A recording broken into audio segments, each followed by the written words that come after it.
So pre-trip on 874, we're going to start by lifting up this hood.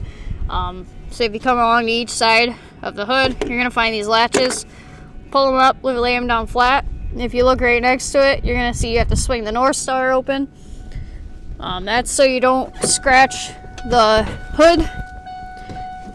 If you come inside, you're going to look for this North Star, and then those ones down, like 2 down, you're going to see left and right, and you're going to flip it whatever way moves that North Star. You want it out at a 90 so you don't scratch the hood when you lift it up.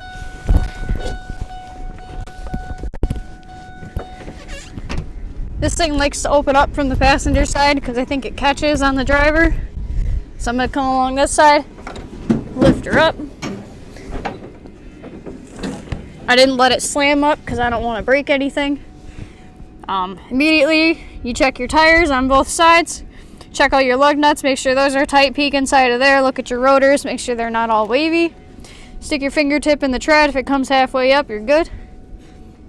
If you look behind the tire, you're going to find a bunch of steering components. Make sure all of those are tight and sturdy. Check your leaf springs in the front on both sides. Make sure there's no cracks. And then finally, check your shock, make sure you don't see any oil dripping down. And then finally, look for an axle seal leak. If you see oil dripping down the inside of the rim closer to the ground, that's how you know they're bad. Your washer fluid tank is right here. Make sure that's all filled up. Your coolant tank is right here, right next to the radiator. Make sure it's at least in the cold fill level. I'm assuming that means here or to here. Here's your oil fill. It takes 520 if you need to fill it. And here's your transmission fluid dipstick. You check this while the vehicle is on and running. You won't be able to hear me, so I'm going to show you where it's supposed to be at. When you pull it out, make sure you wipe it off. Like so. Stick it back in.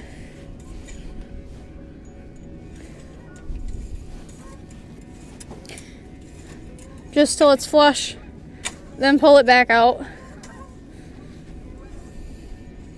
And now you're looking for your fluid level. Those perforations, those dots in the middle of that little column, that's where you want your fluid to be. It's a little upside down, but if you read it, it'll say check it while it's hot. If it's anything below that tip, you should fill it. That's where you want it, right there in those perforations. Before you stick it back in, make sure you wipe it off.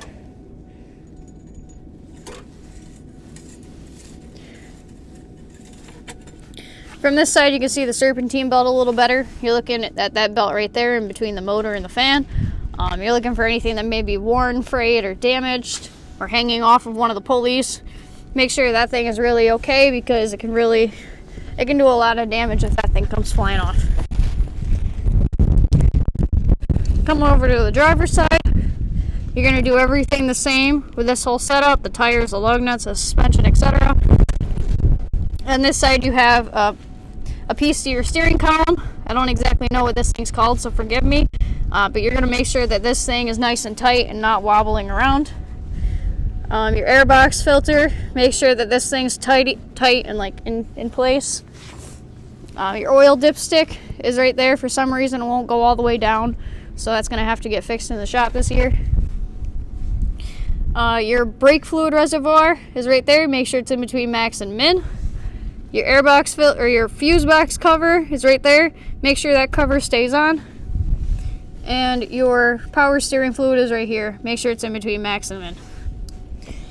When you're checking the oil, make sure you're checking it while the engine is off and cold. That's to ensure you get the right reading. So when you pull it out, wipe it off, stick it back in.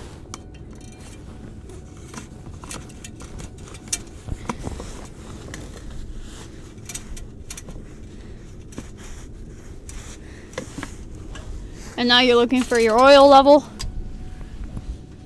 This thing's a little dry, which isn't good. That's really not good. You want oil in your motor. That can cause it to blow if you don't. You want it up here. In this range, you're going to see 2 perforations. You want it up here. If it's anything below that, top it off with 520. I'd maybe do a quart at a time, depending how low it is. Make sure it's put all the way back in. believe that's it for the engine bay part. If you come along down the driver's side, just below your driver's side door, you're going to find your fuel tank. This thing takes gas. I know it's a big truck, but it doesn't take diesel, it takes gas. So make sure you're putting gas in this engine. Make sure your fuel tank is, or your fuel cap is on and tethered and tight. You don't want to lose anything. You don't want to, put anything in your gas tank you don't want to. Or you shouldn't put in there. Directly behind your driver's side cab is your fire extinguisher.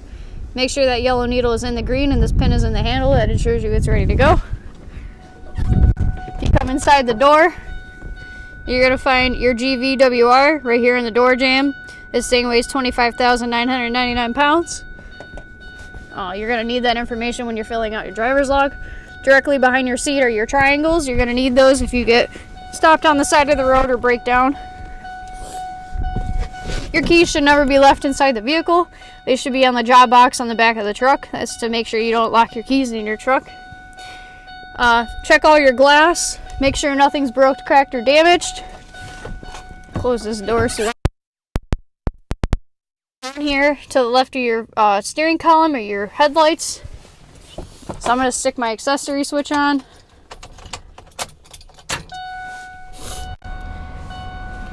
So you have your parking lights and your headlights. Leave those on so we can check those.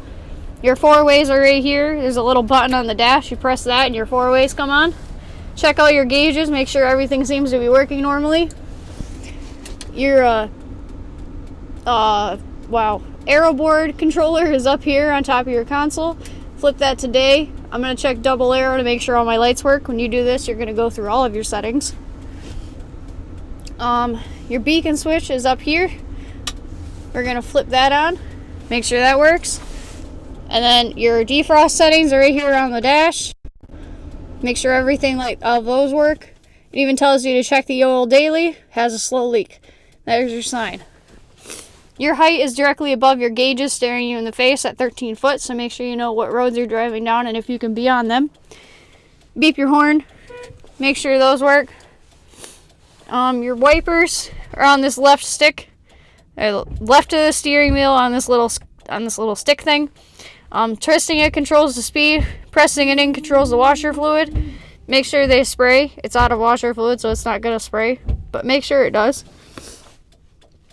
Let's see. Your parking brake is located down here by your right foot. To engage it, just pull up like so. Now your parking brake's engaged. When you're checking it, put your foot on the brake, put this truck into gear, and if your truck doesn't move, great, that means it works. To stop doing what you're doing, leave your foot or put your foot back on the brake, put it back into park, and you're going to squeeze this lever in and push down. And it goes back down.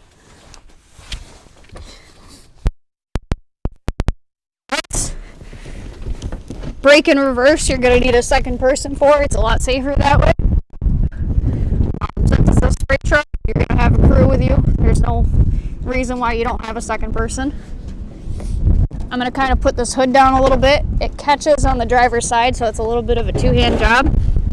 But at least we'll be able to see the lights, the driver's side low beams, the turn signals, four-ways, all that good stuff. On this side is the same thing. If you look up on top of your cab, you're going to see some headlamps and the beacon right behind it. This is the passenger side front of the cab. You're going to find a marker light and one on the back of the passenger side. You have lights all across the back, and you have your license plate light right here next to your driver's side brake light. That needs to be glowing. If you look up at the airboard, you're going to find a series of beacons and light bulbs. Every single one of those need to be lit. Okay. Driver's side back of your bed, and then the driver's side front of your bed.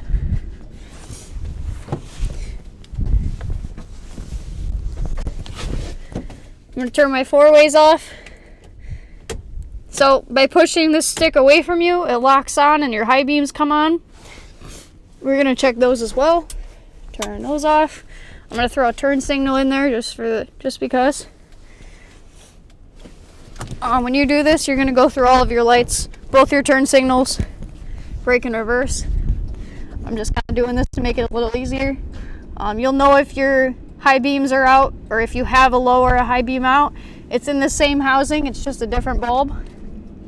So, as you can see, they both work right now.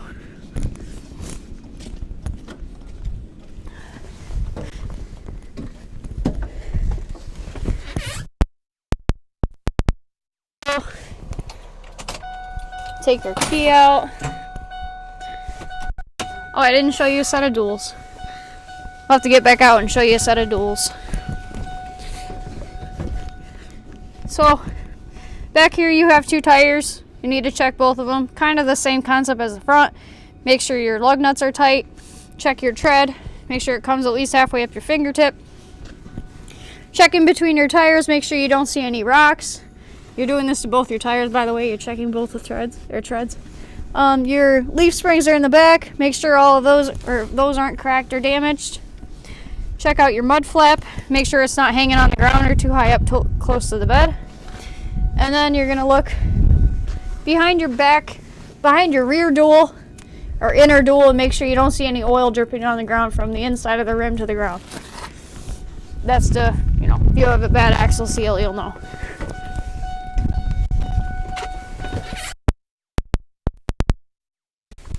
So now that we've gone through our lights and all this good stuff, we've checked all our fluids and oils.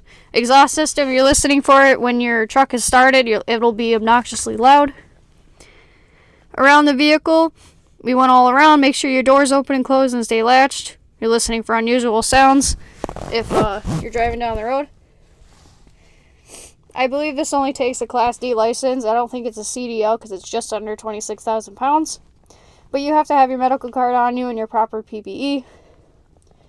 It's a spray vehicle, something along the lines of hard hat, safety glasses, gloves, goggles, long shirt, pants, boots, socks, etc. Make sure you get a good night's sleep. Remember, your weight goes right here. It's in the door jamb at 25,999 pounds. And your height is located right there on the dash.